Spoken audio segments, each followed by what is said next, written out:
Hey everybody, it is Wrestle Talk Unrestricted right here on the DJV Productions Network. Hit that subscribe button down below. Hit the notification bell. Leave us some comments. We have a great cast of folks on the show here. Let's get a little round up here for Bob Stefford. I'm using my real name now? Yeah, we're going to use that. Oh, well, hello. Using the government name, yeah. Yeah. For legal reasons. I'm going to start us off the way I usually roll. Yeah. There we go. Swivel gear for the unemployed, man. Yes. And then we got the hardest working man somewhere. We got Mark Lindsay. Bob, I'm joining the buddy with my H2O. Ah. Can't wait to talk some wrestling with you guys. It's better than your normal White Claw crap. That's mine. Hey, I'm dieting, okay? Yeah. And we got dieting. That is a diet beverage. And we got the guy who never shuts up, Ryan Hughes. Never shuts up. I don't think you ever talked to him before. Since you guys are having liquid, I'll have smoke. Oh, there you go. Wrestle Talk Unrestricted 420 edition. There we go, guys. Great show here. Make sure you hit that subscribe button down below. You can catch us on Facebook. So go on Facebook, look up Wrestle Talk Unrestricted. Wrestle Talk is one word because that's how Bob wrote it. And then it's unrestricted after the with a capital T, I think. I think you did, yeah. It comes up where it wants me to autocorrect. It was a quick build. We all got excommunicated. Yeah, you know, we got away from a witch and then we fucking did our own thing. So it's all good. What a stoic freeze frame of Ryan. Woo! Woo! And there he goes. There he goes. So that's exactly the way the show's going to go. But anyway, we're going to take his sex life. He's in, he's out. Yeah, we're going to talk about AEW, but more specifically, Blood and Guts. As of this broadcast here, Blood and Guts was last night.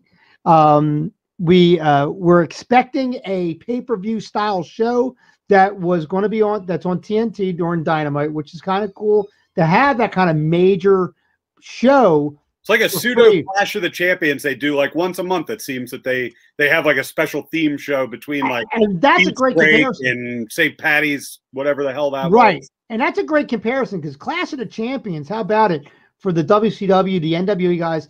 I used to personally love watching that stuff. It was just like almost like Saturday night's main event for the guys. But that was an extra night of wrestling. I almost guys like me. I love the NWA, man. Come on now. You know, I almost wish AEW would break these things into like a separate like special like Saturday at 6:05. We're gonna have a special edition Blood and Guts. Like you give it to us once every like if they're doing pay-per-views every 4 months, every second month, and you can use that as a catalyst to tell a story for the next pay-per-view. Well, starting this year, they have announced that they're going to start their travel. They're going to start their touring and stuff like that because now restrictions are being released and stuff like that. So that's kind of a cool thing. They do. But I think that wasn't really up to them as up until this point. No, but I'm going to get into it much in depth later. But that Jacksonville crowd is starting to suck, and Tony Khan is listening to them too much. And we'll get into that later on. We'll get into that. And another thing too, and this really goes back to last night's show. I don't think it was just a booking. I think the crowd itself just were not into it for whatever reason. I don't know what they were expecting. Well, they were expecting the whole show to be live, and they pre-taped all the matches. So what happened was the Cody match, the tag match that opened up with Omega. Yeah, that was all taped like the night before and played on the giant jumbo screen for the live audience. So they recorded the live audience reaction as if you were watching the match with the fans. Now, see, I didn't know that. I thought the whole show was live. No. Really? Just the cage match was and the interview segments with Omega and Miro. Yeah, which were like horrible. That was such a Miro's promo was. He's good. Miro was phenomenal. He unfortunately. I'm glad he's breaking away from Kip Sabian. I'm glad that was going nowhere fast. It really was, and you know, I guess starting him off with the TNT title, I said I guess it's okay because like you know he can't just come in and challenge for the world title. Not to mention we have a heel champion currently, so to have this Omega heel, not to coin a phrase, to go against him. I mean, I think although Kenny Omega is so amazing in the ring, Miro would fucking squash him up like this and then throw him out. You know what I mean? But even if you do set the table, like All right, so are we just jumping ahead? We're going to get to this Kenny Omega promo. We'll tie Miro in with it. Yeah, let's do that first, and then we'll get into the show. We'll get into the show. So they announced last night that next week there's going to be an eliminator match, Orange Cassidy versus Pac. Winner of that moves on to the pay-per-view.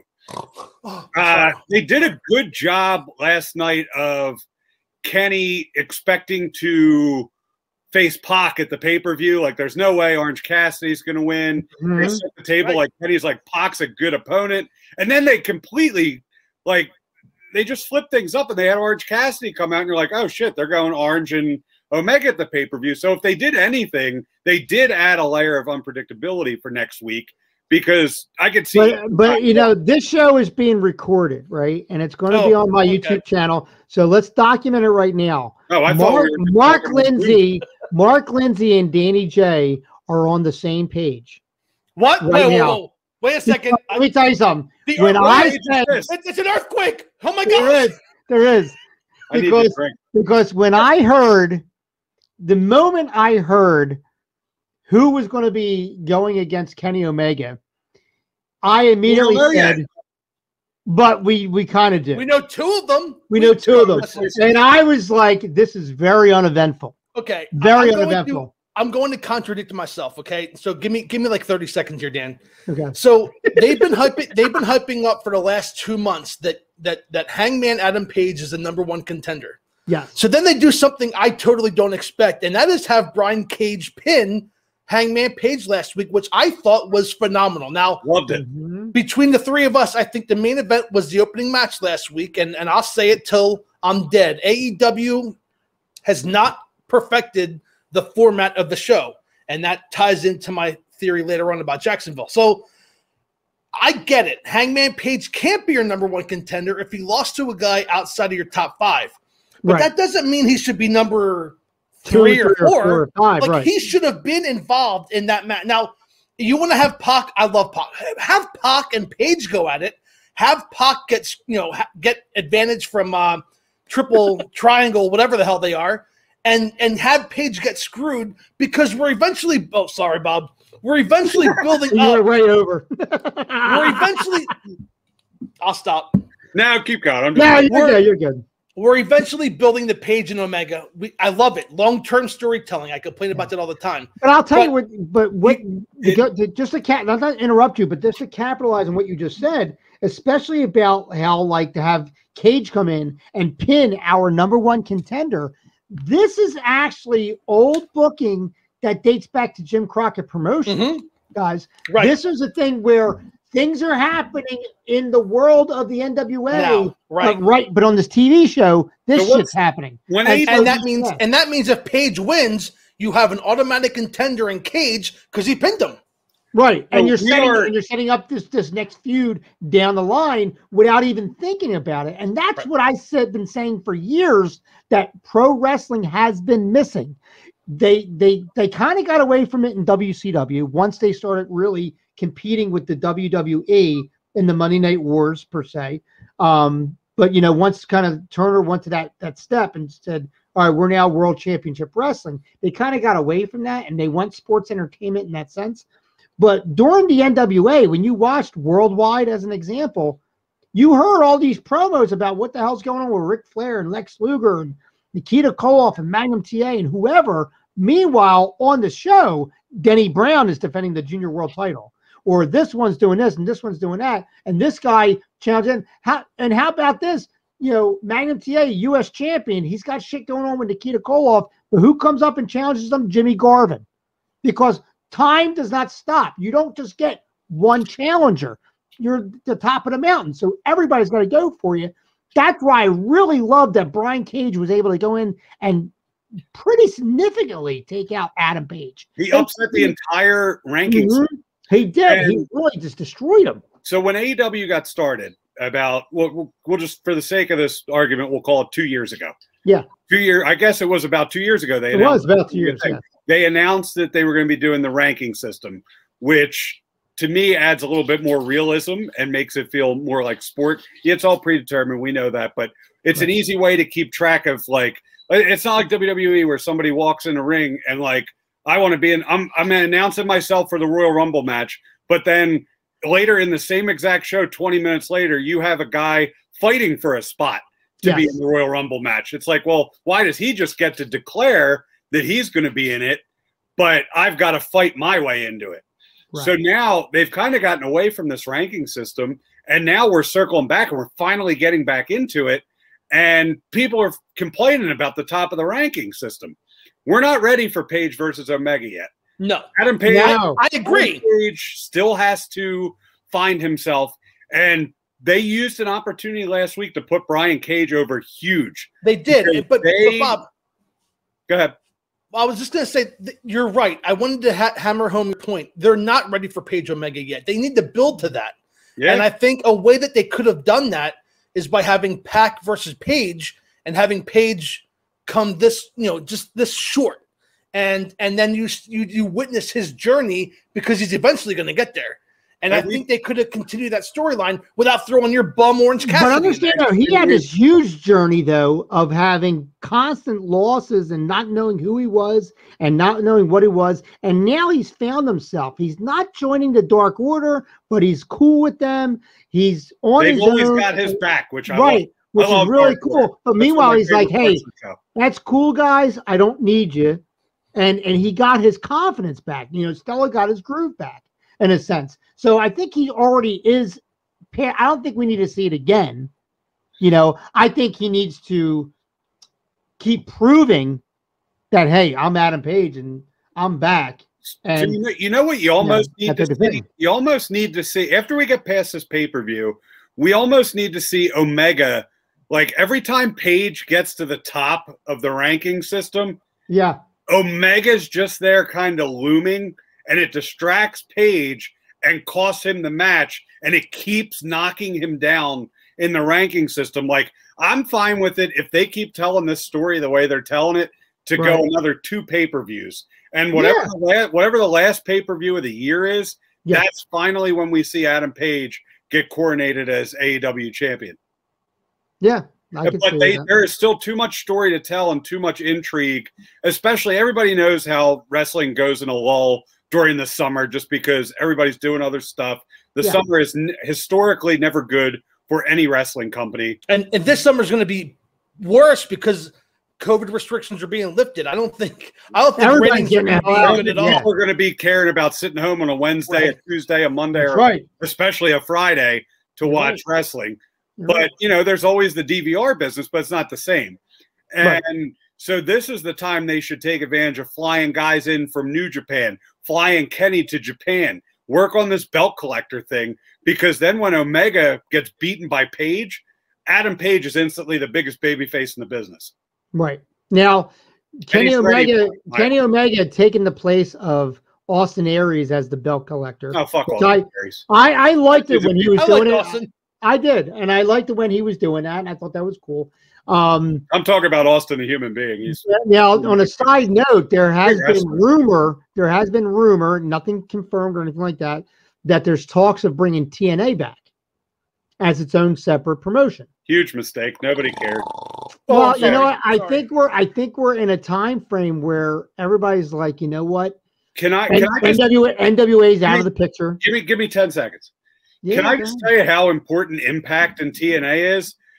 It tells you how important they are to the landscape of wrestling. Who wore out the TNA and Impact World Heavyweight Champions last night? Was it Kenny Omega? No. Kenny Omega, the TNA and Impact World Heavyweight Champion? It was Michael Nakasaka. Yeah. Michael Nakazawa. And not for nothing, not to disrespect off my TV. Not to disrespect him, but he's the Japanese Rufus. He's not funny though. He's hysterical. He was, I know. It's a Nakazawa is just, I don't get it. Like, it's just, I don't understand it. Get him off my TV. Although, and I could tell, and this kind of leads into another thing. I like the pairing of Moxley and Kingston. I'm thinking they're finding. I think we're finding a gel with that because I was over Moxley almost immediately when he came in. I liked him in Japan because I liked him getting away from the Dean Ambrose thing, and like I said, all right, let's make him a roughneck, and he's cool. And in New Japan, I liked it. And then he came in. I'm like, all right, that's cool. Let's bring Moxley in and let's make him shine a little bit different. Not be this Stone Cold Steve Austin wannabe or not be this rowdy Roddy Piper wannabe. But then they ended up just doing it again. So it almost was like the same thing that he was doing in WWE, that he was doing in AEW. And I was like, all right, it's a little old. I wanted him to go here, and he stayed on this path here a little bit. So getting out of Dan, I think he was the one guy that got hurt the most by the COVID. He was so hot. His title reign was great. It was great, but it should have been better because he won the title right at the end of February, right before the world hit shit. Revolution. And yes, Revolution, which was a great pay-per-view. It was. And he just got he was at the wrong time. Yeah. And it really cooled him down. You know, if he had that crowd there, it would have been a whole different. I hate to say it because the action takes place in the ring. The crowd isn't a part of the show, but they are. They are. And John it's all one big thing. Because not for nothing. Let's all jokes aside. If Impact Wrestling had fans who popped, they would have a better show. Impact is completely unwatchable. They don't even have like a sound. Seriously, no. Like that guy didn't even bother to show up. The sound guy said, "Fuck it, I don't want to go." Yeah, you know what I mean? Like, and how about it, Mark? Mark, I was an Impact fan up to through and through. But what's true is true, though. They made the show unwatchable. They got the right people in play to bring it back, like because Dixie Carter brought it into the ground, right? And Anthem Sports, I think I had a lot of high hopes for them to do it, and they got them on Access TV. Was it Dixie or was it Hogan and Bischoff? It's a little bit of both. Dixie, I think it was Dixie. I think it was Dixie though, because Dixie didn't really. Dixie had the money, but Dixie did not know how to promote a wrestling promotion, and that's what it came down to. But and not that Jeff Jarrett deserves to say he gets a free pass because he does some fucked up shit too.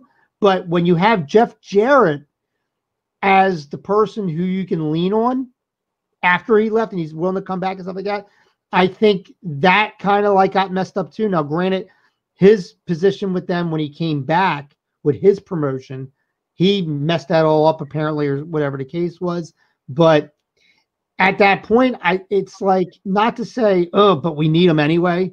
Like you don't want to be in that position where you're like, this guy's kind of got us over the barrel, so to speak. And they're equivalent to Drew McIntyre in WWE. Yeah. Now we're at the point where fans are starting to come back and everyone's sick of Drew McIntyre. Yes. Right. Which just sucks because he's been the MVP of that brand. I love Drew. I think Drew's an excellent human being. If you listen to any interviews with Drew, you can really tell the kind of man he is. He's a good wrestler. Yes. He's just he's a victim of COVID. Well, let's get it back on track because we were talking about the number one contender about Orange Cassidy facing Pac with the winner taking on Kenny Omega at Double or Nothing. I'm going to take credit for the statement of the night, and that was after Omega was cutting his promo on Orange Cassidy, I said, any guy who spends $800 on a pair of $15 pair of sunglasses should never be champion, right? Well, I mean, look at Rick. Because I said, man, did he over crocodile shoes? Yeah, I was like, come on with this bullshit. Bullshit. Who the hell is paying $1,000 for a pair of sunglasses that look like they came out of the dollar store? Right. You know what I mean? He's wearing jeggings to the ring. And let me tell you something. If I was the asshole that did spend $1,000 on a pair of sunglasses and then he took them off me, I would be fighting that dude right there because, you know what I mean? Yeah. Because I'm sorry, that's just what it is. We know the average wrestler makes about $60,000 a year. He cannot afford to have those glasses go away anywhere. So there is, just to get back on track, there is, for me, I love Orange Cassidy. I love what Orange Cassidy does. He's a variety act in the show. Is he main event talent? I don't think so. Absolutely not. I don't need, they're trying to get mileage out of that Pixies song that they paid for. So if they can play it in full for the main event, I feel like the Tony Khan feels like he's getting his money's worth for the night. But now he's playing it for Chris Statlander. Yeah, well, I mean, I love Stat. Big fan of Stat. She is. She's great. She's a great worker. She's a great big girl too. And not to make, because Bob made fun of me because I said she goes with. I said, you know who she goes with? She goes with Caleb Conley, who was in NWA. He was in Impact Wrestling, but he's the current Suicide. Yeah, they gave her a promise ring, according to Dan. Yes, that's a terminology. He was courting her. Well, let's put a bow tie on this #1 contendership because we do have the main event to talk about. We do. We have a couple things to talk about, but yeah. So I honestly want to see Pac walk out next week. Yes. I do. I want Pac Omega. It is always good. Those two can give them 40 at the pay-per-view and just let them do what they do, and that'll deliver. And can we say this too? Can we say this too? That there's, although we want to see that, there is no feud there, which is great. They have a past. There's feud. There's a past. Omega's never beaten Pac. But there's no current feud. In other words, right now, who is beating down Kenny Omega's door? It's really what's his face? It's Moxley. So with Moxley at the mirror, the rearview mirror, he has to defend it because he's still a champion. He's got to defend. I got an idea. I'm going to put you on the spot. I'm going to go first since I kind of have the idea in my head. Okay. Let's all take 10 seconds. Mm-hmm. Let's fantasy book the AEW world title situation. Okay. With the knowledge of Pac and Orange Cassidy going into Double or Nothing. Okay. So real quick, I want to see Pac walk out next week, win that title, or win the #1 contendership. The following week, we get to Dynamite, and then all of a sudden, we have somebody from Impact show up. I'm hoping for Moose. I think Moose would be a nice fodder to that match, and like, hey, you've got to defend that Impact title too. So then at Double or Nothing, the Impact title, AEW title on the line, the representative from Impact is Moose. I love Moose. There is nothing but upside to that guy. I don't know what his promo's like, but his in-ring work, I've watched him grow. The dude is good. And his style of wrestling would fit in a nice contrast of styles with Pac and Orange Cassidy. Or I'm sorry, Pac and Kenny Omega. I don't want to see Orange in the match. I don't know what you do with Orange at the pay-per-view, and I don't know that I care. Maybe you give him a showcase match with Ricky Starks or something like that. Mm-hmm. But get Ricky on the show because I think he needs to be there. But that's what I want to see at the pay-per-view. Moose versus Pac versus Omega. Mark, go. My fantasy booking is that Orange Cassidy breaks his leg in the way to the arena, and Brian Cage takes his spot. We don't want to ever wish injury on anybody. Okay. Somebody that's pumps, Mark. I'm disappointed in you. Okay, Bob. Storyline gets attacked. Brian Cage takes a spot. You have a match between Pac and Cage, and the fans win. Whoever wins that match goes on to face Kenny. They're going to lose to Kenny. Cage is 3, right? In the rank. I believe so. If I caught it last night. No, it's Mox. It's Mox is in 3. Is it Mox? Okay. Well, I would like to see Moxley and what's his name go for the tag titles. Kingston go for the tag titles against the Bucks. They set that up if they wanted to go that way. I don't want to see that, but we'll get into it. Well, first, I think Moose makes Jake Hager look like a linguist. That's how bad his promos are. Moose is that bad on the mic? He's got a very bad lisp. It's very pronounced lisp. Everybody in AEW has a lisp. It's the truth. Sam pointed out. But I like the idea because I honestly think Impact Wrestling in a certain way is kind of like an untapped scenario. They can use it if they want to use it like their Ohio Valley Wrestling as an example. If AEW wants to do that, if they want to pour money into them and make that like their thing, not to give them disrespect, but they have a lot of talent there. It's just that the show is not produced correctly. So what's your fantasy booking situation for the main event of Double or Nothing? I like your idea of having I don't know if I want Moose per se, but I like your idea of somebody, maybe Rich Swann coming in because he's the former champion. Yeah, but are you going to make it a 3-way or are you going to have Omega wrestle twice? Maybe Omega wrestle twice. Make it a 4-way. Put Triple H's title on the line and bring Andrade in. Here's the deal: if you make it a 3-way, that's clean. That just makes it clean. If you make it I wrestled and then or I'm about to wrestle, and then he comes in and says I want to challenge the winner. Now it's like the stakes just got higher, so there's a little bit more of anticipation there. So you can go 2 ways with it. You can go clean, and boom, we're getting this great match, and we're getting the load, or it's like, oh shit, now he came too, and now we're going to see, and maybe they set up the winner going against at the next pay-per-view or the next Clash of Champions, whatever show they do on Dynamite or whatever the case is.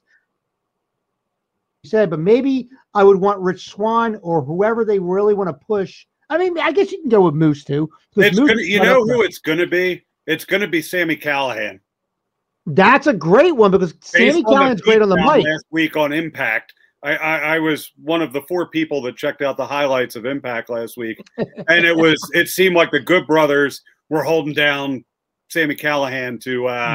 And that's who you have to really watch. You have to watch who they're interacting with on Impact because honestly, that's who's getting their push. And it's Sami Callihan. Yeah, right. And Sami Callihan, I know a lot of people in the business don't. Some people like him, some people don't like him. I don't like him at all. I know people don't like him, but I think he definitely is a draw. Not to play into his character. I'll get it. But I think he's very his vocal. He's very charismatic on the mic. As far as his character is concerned, he does sell his character. So I think that would be a great threat to whoever comes out. More likely, Sami Callihan is great value. Brian Pillman. Okay. Yeah. He's trying so hard for that loose cannon thing. Now, don't care. But I think whoever it definitely is not going to be Orange Cassidy. I think it has to be Pac. But dude, if it's Orange Cassidy, I'm going to tell you right now, and I'm not being funny. I will boycott AEW for like 6 months if it's Orange Cassidy. It's recorded right now. It's recorded right now, and we will hold it. And I will boycott. And I know he will. I know. All right, real quick, moving on before we get to the main, we did have that tag team eliminator. I was about to just bring it. You read my mind, and what I wanted to say first and foremost is I really feel bad for Brian Pillman and his partner, who I forget his name. Griff Garrison. The Varsity Blondes. Yeah. I like those two. I like them. I like them a lot. And they did nothing in that match. They did nothing in that match. Yeah, that match. They're the rookies. They shouldn't. They're just being there is enough for them. Well, I mean, they did the job, which was, I guess, rightfully so out of everybody there. I am just glad that were they ranked? They're not ranked though, were they? They're on a roll. Were they ranked?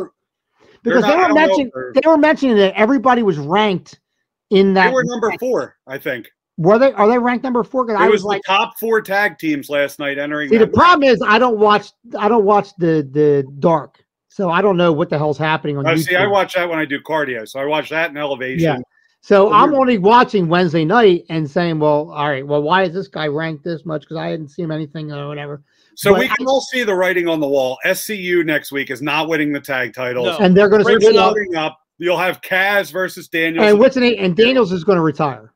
Yes. I mean, Daniels is 56. I think they're going to do a little something with Kaz. I think there's something there. He still can go. Based on his match with Christopher phenomenal a couple weeks ago, as he just text messages in the middle of the show.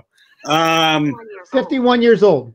Christopher Daniels, 51 years old. I think he's done a lot in this business. And I think he's probably at the point now where he's like, you know what? I need to start backing up. He'll never get his just due or never have gotten the television time he should have. But that's a whole nother episode on its own. But at 51 years old, he's probably at this point, he's like, you know what? Let me go out on my terms. Let me get out. And they have their one last run for the tag titles. They lose it. That gives them a gracious way to get out.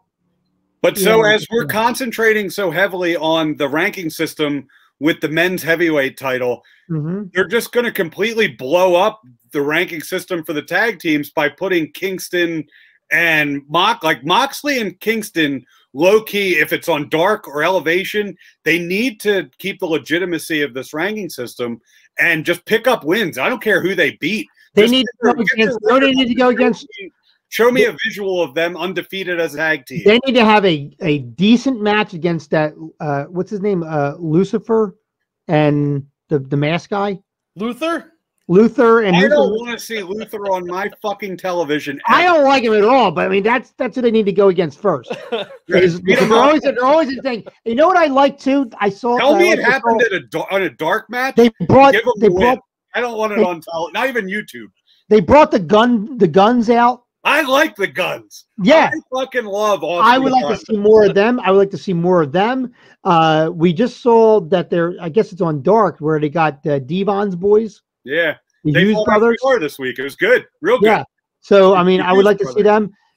I think we all agree that there's a second television show that needs to be put up. They have too much talent for one show a week. Yeah, for 2 hours. I think it'll help them because I feel like sometimes their greatest strength is their greatest weakness. They give us a lot every Wednesday, a lot.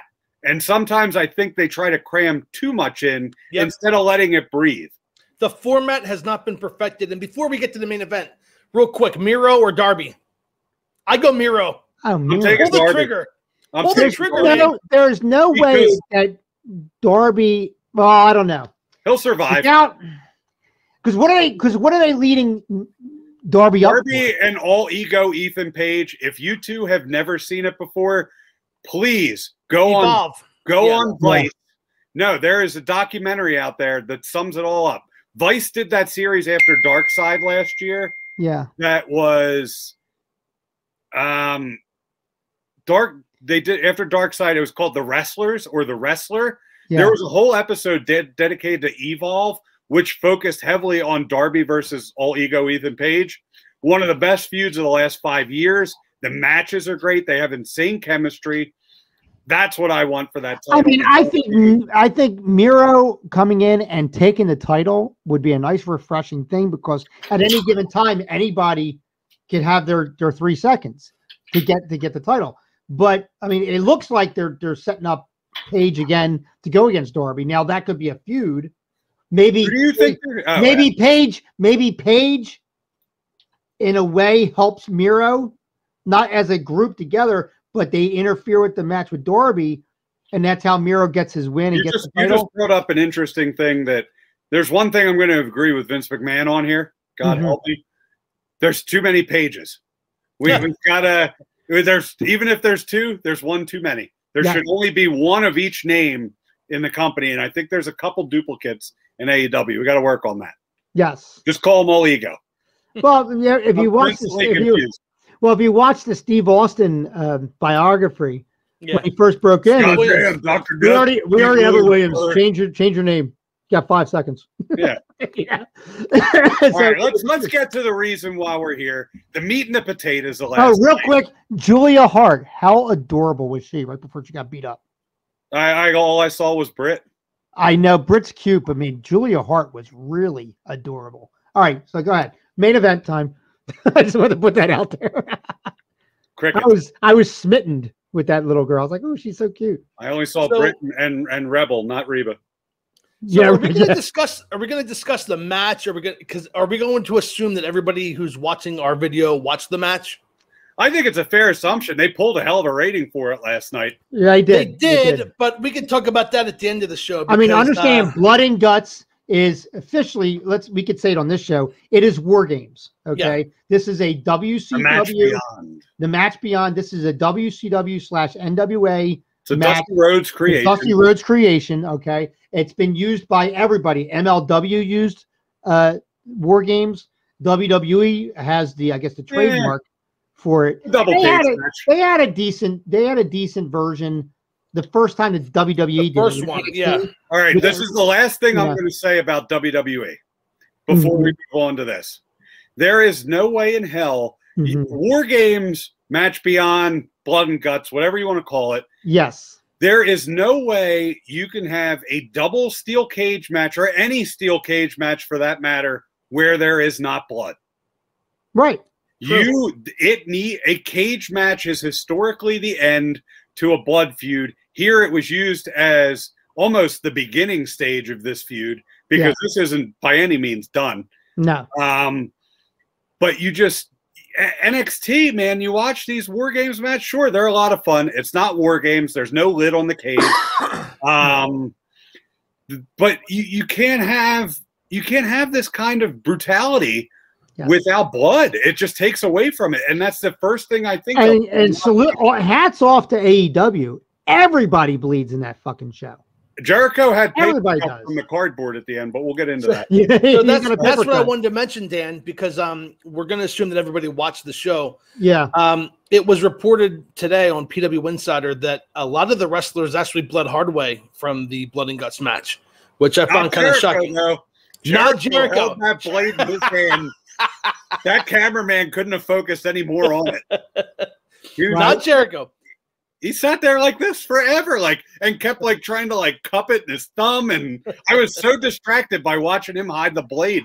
I actually, you're bringing up something like when he had him in the Walls of Jericho, he had MJF in the Walls of Jericho, or really, yeah, and he taps him in the thigh to give him the okay to say, yeah, go ahead now, give me the shot to the balls. Yeah, like it was very, very like loosely. This was like a training match. You know what I mean? Like this is the kind of shit we did in training. If I'm Jericho, I'm like, just hit me in the fucking head so I can blade. I'm tired of holding this. You know, I thought they did it really well. I thought the timing was good. I liked every participant. I think did well in it. I did not believe. Here's the non-believing stuff.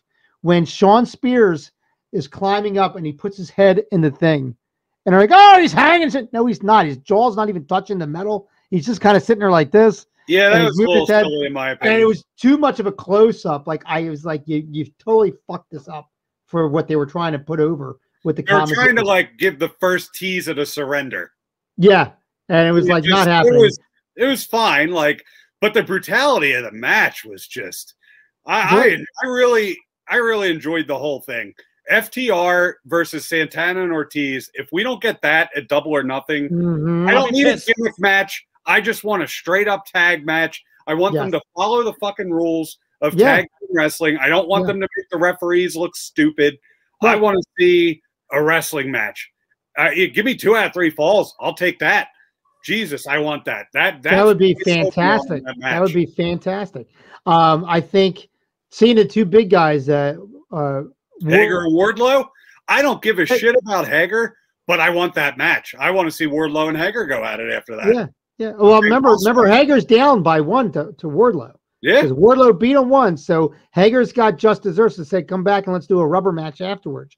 But like Wardlow should not lose. Wardlow should have a low-key winning streak. It didn't seem like he's about 3/4 of the way in the match. Wardlow comes back. Didn't it seem like we don't know what the fuck to do? Yeah. Like he's beating up everybody, and then they beat him up a little bit. That's about when the match took a turn for the worse, because then you focus on that. You had all the and it was awkward. I mean, it was very awkward. Yeah, it was awkward to watch. I would say the first 15 minutes of the match were about the best wrestling I've seen all year. Yep. Yeah. And then the last 15 or 20 minutes was like, what? Yeah. And the problem with the last 15 minutes is these guys in the ring are working their asses off. And then they're focusing on It was like, I thought I was watching a singles match between MJF and Jericho, which is fine. That's good action too, up on top of the cage. But a lot of it was pause and delay, and like I think for being War Games, they should not have been able to get up on top. I agree.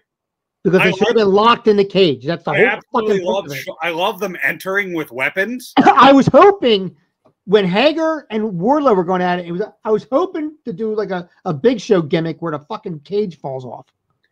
You know what I mean? Like where the wall came out. Like I wanted Wardlow to put Hager through the cage, and they're like, "Holy shit!" If like, that's the way they got to the top because the wall was open, that's fine. I don't like when there's something like that. Like I would have much preferred everything stayed in the ring. I didn't need yeah. The second they started climbing to the top, I'm like, I'm out. And then he's like, I mean, it definitely solidifies that match, solidified MJF. If there ever was where anybody thought MJF doesn't deserve to be where he's at, this match. I don't know who these people are that say that, but there are people here and there. They're usually WWE fans. But what happens is the Miz light. Yeah. The Miz wishes he could work like MJF. Bob posted something earlier today on the Facebook page that's going to be inserted into next week's Dynamite Open, which was MJF bleeding on top of the cage. Yeah, that's an image that will stay with that company forever. Yes. Yep. Yeah. And he did it great. And I loved like where he said in the promo last week, I'm going to beat you, and then I'm going to tell you thank you. Thank you. And then he did it. Yep. I was like, that's awesome. A heel that keeps his word is very few and far between. Because what is that? That is the Horsemen, guys. Yep. Why were the Horsemen so loved yet hated? Because they were right. every time. It wasn't that they cheated. It wasn't that they were bad guys and they ran. It was because they told you what they were going to do, and then they fucking did it, and they did it to your favorite guy. But even though they cheated, and well, they did. But it wasn't focused on the cheating. I hear you, Dan, because it wasn't focused on the dirtiest player in the game. Yeah. It was focused on, we're going to beat you any way we have to. Yeah. Right. And not for nothing, I am the dirtiest player in the game, and that's what you have to contend with. And you weren't good enough to contend with that. Right. That's what it came down to. That's why Ric Flair is legendary in this business. You could say Hogan, you could say Cena, whatever. Ric Flair is professional wrestling because of that persona, because of that scenario there. And that was why the Horsemen were so popular, at least for the first few years. After a while, when it got to be crazy, it was like ridiculous.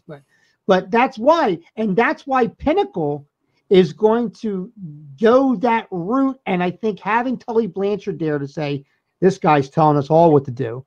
And he's giving us his old school mentality. And we're like, holy shit. And guys, for those of you who are like, oh, Dan, you think in the past stuff like that. Why the fuck do I think in the past? Because God damn it, it worked. And it works still. And it translated last night very, very visibly that old school booking and old school thought process works, except for paper cuts on fucking concrete, which we're going to do in a second. To piggyback real quick on what you said, last night was the best of old school meets new school, in my opinion.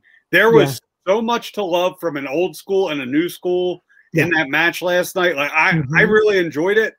And despite the finish, I'm still going to put it down as one of my favorite things that happened this year. I don't think Thunder Rosa versus Britt Baker has been topped yet. No. Very good effort. That's match of the year, guys. Oh, yeah, absolutely. Although supposedly match of the year happened last night in Japan, but I haven't seen it yet. Shingo Takagi against Will Ospreay, but we can talk about that another time. We'll talk about that another time. For the with the peep it. What's that? We'll have to peep it and then take a look at it. Yeah, we'll take it. But I think now let's get to the ending now, guys. Somehow we have to though. Like we're on such a roll here. Of I know. But every good thing has a bad thing.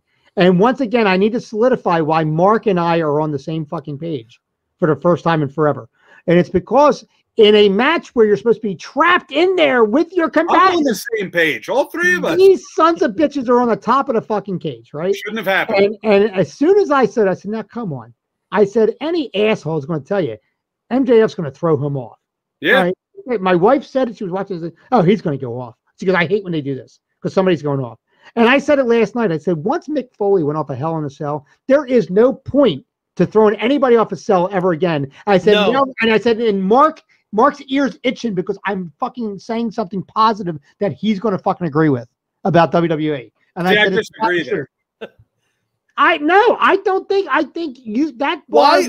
I'll tell you why. Because Mick Foley got thrown off of a fucking cage. He wasn't pushed off. He didn't land in a bed of fluffy. And guys, let's we say Mick Foley, but now let's talk. What's his name? That unfortunately he passed away. WCW.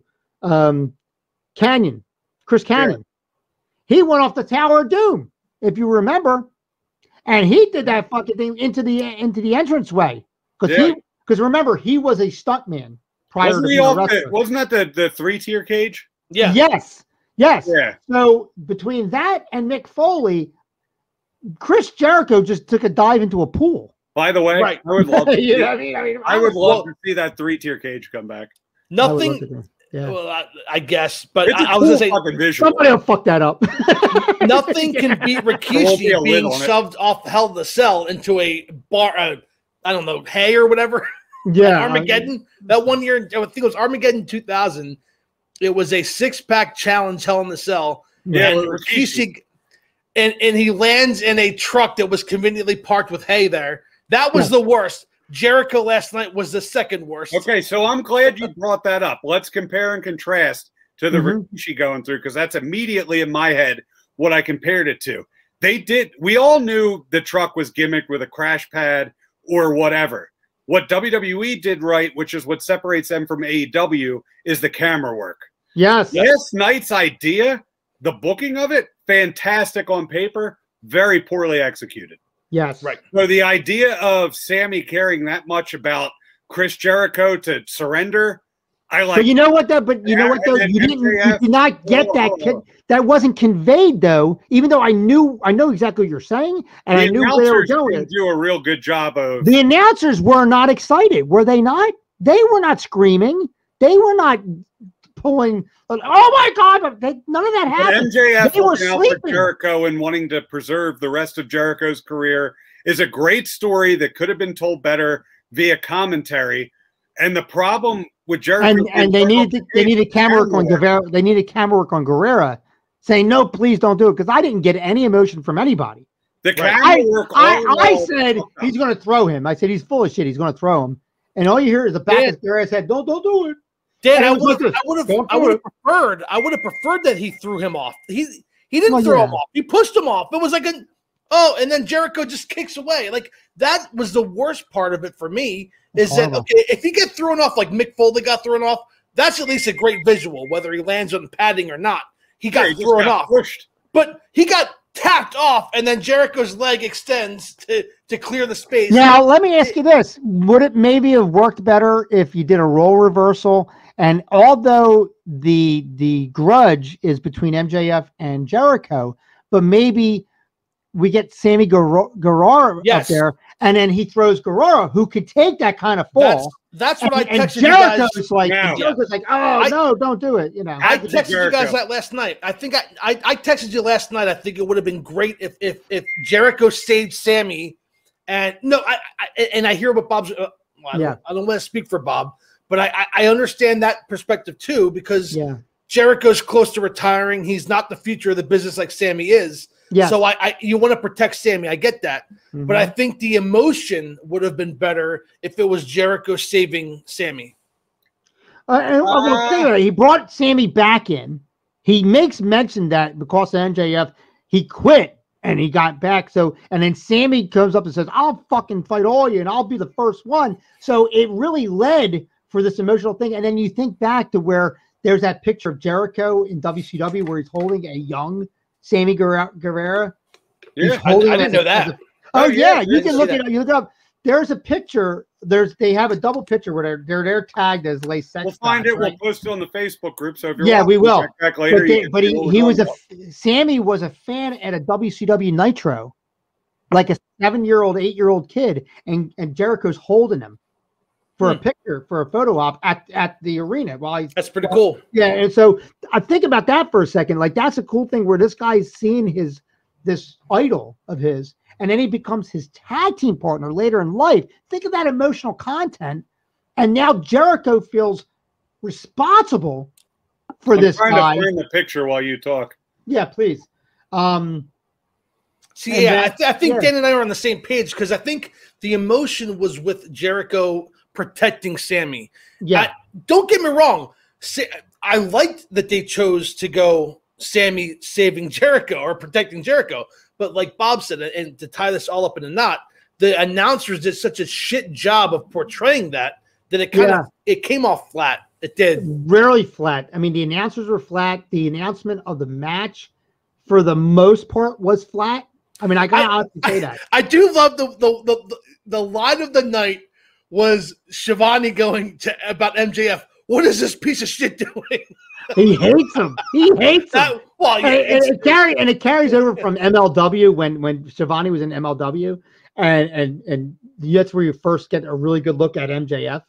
And he didn't like him there either. Yeah, like he came off. He's like, oh, he's a snot-nosed punk, blah blah blah. And it's funny because Tony Schiavone, being the senior in MLW, he was this grumpy old Tony. He wasn't young, vibrant Tony like you see that, like, hanging out with fucking Britt Baker. You know what I mean? It wasn't that guy, you know? So I thought that was kind of a thing, but I think that's where it should have went. I think we would have visually got something better. I think we would have visually got something where, like last night, the way it ended, it's like Jericho could say, you know what, I'm getting a little too old for this. It would be a great setup for a retirement. You know what I mean? But Not yet. No. Jericho can't go out like that. Well, no, I'm not saying, but that's what that kind of booking to me would set up for. It's got like make you second guess what you're doing. Let's transition. Guerrero, now I got to beat this guy up because I took that kid under my wing, and now I feel emotionally responsible. I got to tell his parents that I said he was going to be okay, and he wasn't because of this punk. You see what I'm saying? There's a big different emotional content there. Let's transition into where do we go from there? Where do we go from what happened last night? I can tell you at the pay-per-view, I said it earlier, I want Santana and Ortiz versus FTR, straight-up wrestling match. Yep, I agree. I want that Pinnacle defeated Inner Circle in a major match. So Pinnacle now needs to start getting titles. I think they're on a roll now. All right. They just made that. They just did the main event. They had a great showing in the main event, aside from the booking of how it ended. But now is the time to say, now we're done with the Inner Circle. Now on to bigger and better things. I need the world title. He needs the TNT title. They need to get their world tag team titles back. I think this is where it needs to be. So this way we can get that horseman scenario going. Because in the NWA, when the horse had all the belts, every fucking face was like, I got to get to these guys. And the chase was great. And I would normally agree with you, Dan, but I don't agree with you here. Normally, I would agree with you normally about old school. I don't agree with you here because, look, MJF, future world champion, it's not happening now. Omega's too hot, and I think Page has to be the guy that beats Omega. You can have MJF beat Page, but we're talking 2 years down the road. That ain't happening anytime soon. Well, you don't even have to change the world title, though. So, I mean, give Spears the TNT title. Yeah, but Miro did so good with that promo the other night, and Miro's on his own now. You got to give Miro a shot with that TNT title. But he just doesn't fit anywhere. I think what they start with. I'm going to book this for you. Miro against Darby Allin is like the Big Show versus Rey Mysterio to me. Yeah, but Rey Mysterio beat Big Show, so I mean, I'm going to solve this problem real quick, and it's been in front of our faces the whole time. It's right here. It's right here. You start making that FTW title mean something, and there you go. Put Miro and Cage in there for the FTW title at the pay-per-view. That is going to be a balls to the wall, like slugfest of a match. Yeah, it's an option. It's an option. And make Miro take that title to work with Page. But now that turns Team Taz kind of face for a moment, because I don't think Miro should be a face in that scenario. That's the only problem. I think it turns Brian Cage at least. Yeah, but Brian Cage has been teasing leaving Taz. So what if you pull the switcheroo? You liked Miro's promo. I think he barely speaks English.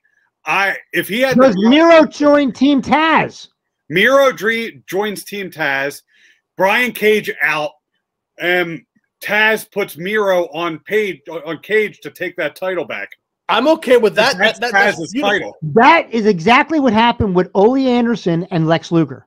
Yeah, that's exactly what happened. All right, I like that. Let me book the getting to the pay-per-view. So none of us think that SCU is going to win the titles, right? We think they're going to break up. Yeah, but they're pushing Omega. They're not necessarily pushing the Bucks. Maybe they have SCU win the titles at Double or Nothing. And the very first Dynamite after Double or Nothing, FTR beat SCU. Tag Club on the line next week. That way they get through that. Oh, next week. Never mind. Okay, never mind. It's not happening on Dynamite. No, it's not. But no, you got a good point there, because then takes care of that scenario with SCU. Right. They win a tag title, so now, hey, we won a tag title. Yeah, we lost it, but we don't have to break up now. No. They had to break up, Dan, because I think you have this perfect heel. And he has a lot left. Kazarian. Yeah.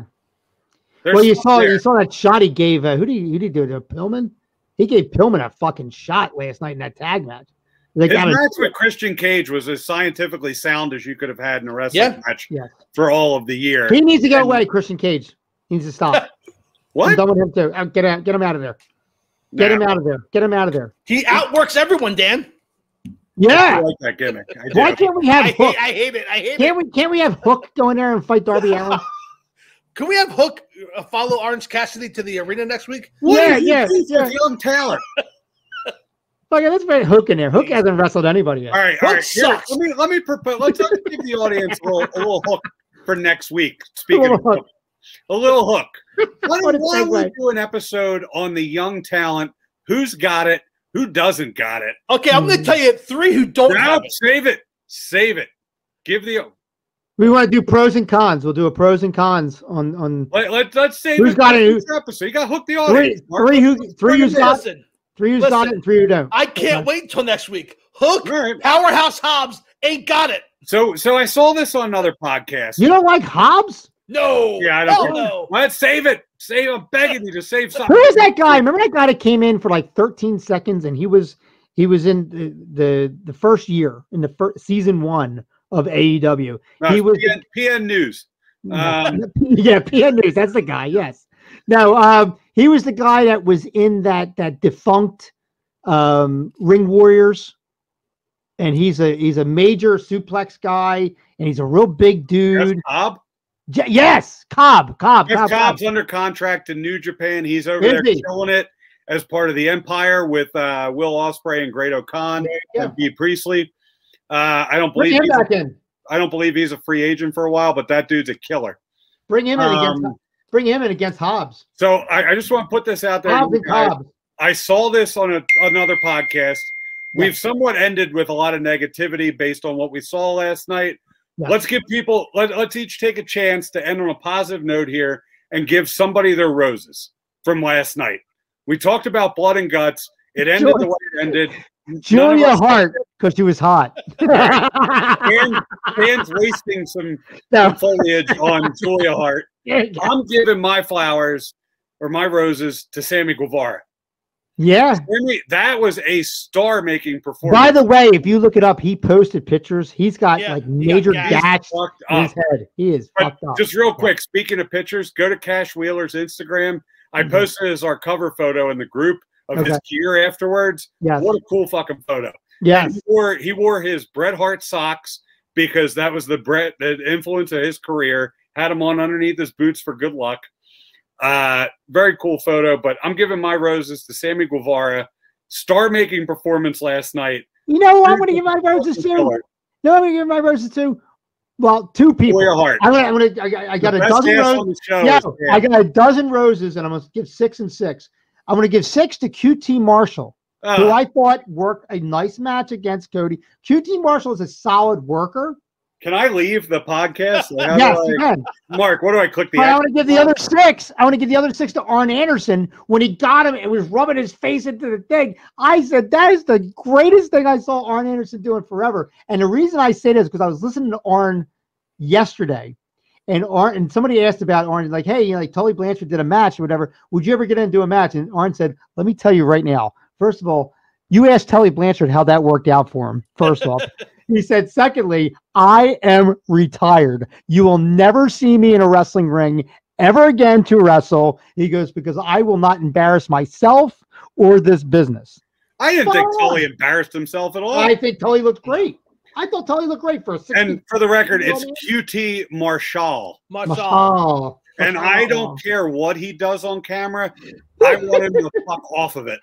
I don't give a shit about. I don't like that Go-Go guy. I don't like him. Oh, I like a Go-Go. There's upside. No, the other guy I like, the Italian guy that looks like Camarado? That guy. Him and a Go-Go, keep those two away from Solo and pull the trigger on that guy. That's the guy I want to see go against. He needs to go against Luchasaurus first because he's got to build himself up. So go against Luchasaurus first and destroy Luchasaurus. Then he needs to go against someone in Team Taz. Maybe Hobbs, since you don't like Hobbs. We'll go with Hobbs. It goes through Hobbs, and he destroys him, right? And then that guy's got to go against Miro, I think, at some point, because I think that would be good, too. So much Miro talk. There's a lot of Miro talk. We're not done yet, because I'm going to give out my roses to Miro. There you go. I knew it. I fucking knew it. Listen, that TNT title means something. And look, I like Darby Allin. I'm a big Darby Allin fan. I think you share that, Bob.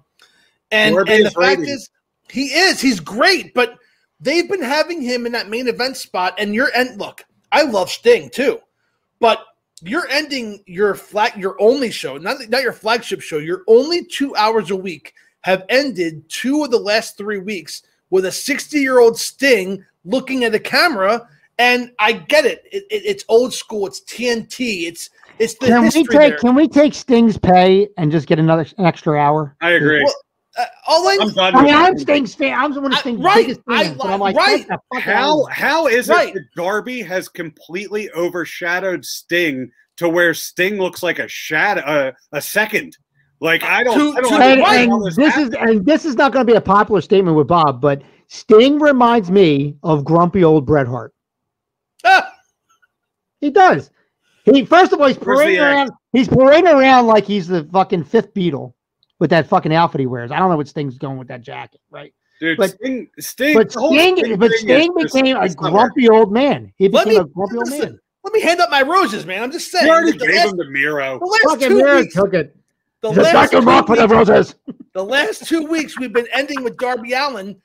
The TNT title finally means something because Darby Allin, when he said, I've only defended it 3 times, I'm going to start. He's been a fighting champion, and now he's elevated enough. Yeah. It's right for the picking. You can have Paige and Darby do their feud. Have Miro focus. I love your story or your storytelling for Cage versus Miro, dude. That's what I want. I want Miro to see. Yeah. And you know what? Let's not forget that last night we didn't see any of the Dark Order. I think Silver's still, there's a lot of talent. He is, and you can have Miro be challenged by Silver in a month when Silver's back. And don't forget, tag team wise, the Dark Order has I think 2 solid tag teams. I think in their ranks too. Yeah, and I don't personally like. And they have Ty Conti, who's my Lauren Hart or whatever he said. Yeah, she's your Lauren Hart. He's the best. Can I take the roses away from Sammy Guevara and just rehand them out to somebody who wasn't on the show? He's not going to remember you gave him anyway. He got 2 beat up last night. Okay. Who are you going to give him to? Tay. To Tay. Yeah. Okay. Just because. Okay. Just because. Follow her on Instagram. Yes. Okay. There you go. So we go. Well, guys, let's give real quick before we go. A, B, C, D, or F. What are we giving last night's show? Solid B. I say a B. Solid B. I mean, look, they did 1.90 or 1.90 thousand viewers. Over a mil. Number 1 over a mil graphic. Yes. I'm giving it a C. It can't be it can't be looked at as anything other than a positive. But I was really hoping I was going to get 1.5. But I really do. But forget about the rankings for a second. Forget about the ratings, I should say. And as a wrestling fan, what you were expecting and what you got, what are you giving it? I can't hold the ending against it because the ending had nothing to do with the wrestlers. The match made up. I think the match made up for the ending overall. But the ending did suck. The ending brought the match down. But the match was by far the only thing worth watching last night. It really, really, honestly was. Britt Baker was in a jobber match. Okay. Marshall had a match. That's enough to make it on the channel. The Darby Allin segment was okay. It was a one-match show. But I said last night too, nobody is making mention really as to Scorpio Sky's heel turn and how he's just not with SCU anymore. Him and Paige are great together. Yeah, they are. They acknowledged it months ago. They just said he needs to step away and do something on his own. I didn't hear them. Things didn't go so. I just heard him say he's crying. You hear JR yapping. He's crying. and the whole. You know the story between Paige and Sky, right? I don't know. Sky said they said it in an interview on Dynamite that hey, they promised us both the red carpet, and this is what we're getting. Like, they promised us the world. They've given us nothing. They brought you in from another company, and what have they done with you? They had a match on Dynamite where I think that dynamic is great. I think the dynamic of, I want my just desserts. I'm better than what you're doing with me. I think that's awesome. But this is something that could fit into next week's episode of Young Guys. Yeah. Even though Scorpio Sky is no spring chicken, but, he's kind of fitting that mold. He's new to us. Yeah. He really is. So, no, we'll definitely go there. Hit the subscribe button down. I give it a C. I think the show just sucked so bad. The match was good. The ending sucked. See how bad could it have sucked? I would have been a B- if they didn't if they didn't push Jericho off the top of the thing into bed. He went into a bed. Shut the fuck up. He's done. Anyway, so hit that subscribe button down below. Hit the notification bell. Go on Facebook. Go to Wrestle Talk, one word, Unrestricted. We're going to make sure it's right now it's set as a private group, but we're going to make it a public group. You can go in there. We have a lot of fun in that group. Yeah, we have a lot of fun in that group and stuff like that. It's a lot of wrestling fans. It's a good combination of workers and fans. My man, freshly squeezed Orange Cassidy. No. Just for Mark. We're sale on Mercari for $35. There you go. Only Belgian 15. So it's about $34 more than I spend. I rate Ryan Hughes's appeirance in this show a little bit better than last night's AEW show. He was filming from the Bohannon position. You know what I mean? So that's what it is. So what, it was staring at the lights? Okay, sorry. Yeah. So for Bob's, he totally jobbed. Ryan Hughes jobbed this show today. Yeah. So for Bob Stepper, for Mark Lindsay, for Ryan Hughes, I don't know why I gotta fucking say that's the title of this episode. I feel bad because I can't physically edit him out because we were talking during it, so I have to mention him. The episode title: Hughes does the job. Hughes does the job. There you go. So for these guys, check it out. Hit the subscribe button down below. Share the channel. And remember, guys, wrestling, it's wrestling. It's not sports entertainment. Peace out.